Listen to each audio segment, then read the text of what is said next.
Copyright, trademark, goodwill. Investment तो हमारे investment तो कोई हमने कहीं पे पैसा इन्वेस्ट किया है जो हमें फ्यूचर में आने वाला है। करंट एसेट्स में हो गया हमारा कैश, बैंक, सन्डे डेटर्स हो गए जो हमारे एसेट्स हैं।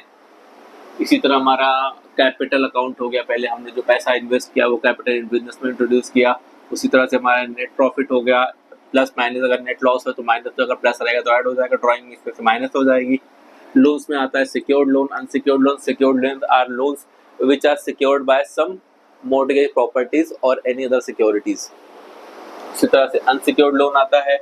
करंट लायबिलिटी हो गया, इसमें करंट लायबिलिटी में आगे सन्डे डेटर और भी बहुत सारी चीज़ आती हैं, वो हम आगे डिस्कस करेंगे। सबसे मेन चीज़ हमारा पहला है कि हम ये सारी चीज़ को समझें। ये एक नॉर्मल सा फॉर्मेट हो गया, हॉरिजॉन्टल फॉर्मेट, इसको समझ लीजिए कि इसी के अंदर सारी चीज़ें होनी है। अब जैसे बैलेंस शीट हॉरिजॉन्टल हो गए, ये वर्टिकल भी होती हैं। तो सबसे पहले तो हमें हॉरिजॉन्टल समझना है, हमें इजी बेसिक नॉलेज लेना है क्या क्या चीज़ें होती हैं, क्या क्या नहीं होती हैं।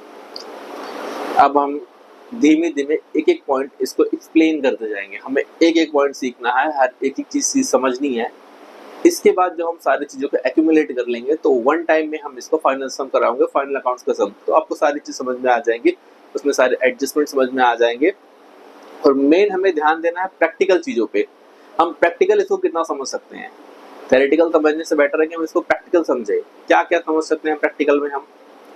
एक अपने दिमाग में सबसे बेसिक अंडरस्टैंडिंग हमेशा रखनी है कि हम बिजनेस के ऊपर फोकस कर रहे हैं।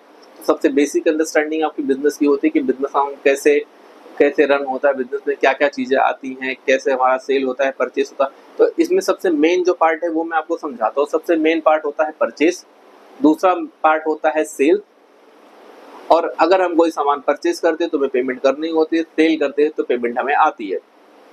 ये दो कॉन्सेप्ट हैं मैंने एक जो बताया परचेज का, सेल का, उसके ऊपर जो रिसिप्ट का और पेमेंट का जो मैंने आपको बताया कॉन्सेप्ट, यही कॉन्सेप्ट आपको आखिरी तक काम आएगा।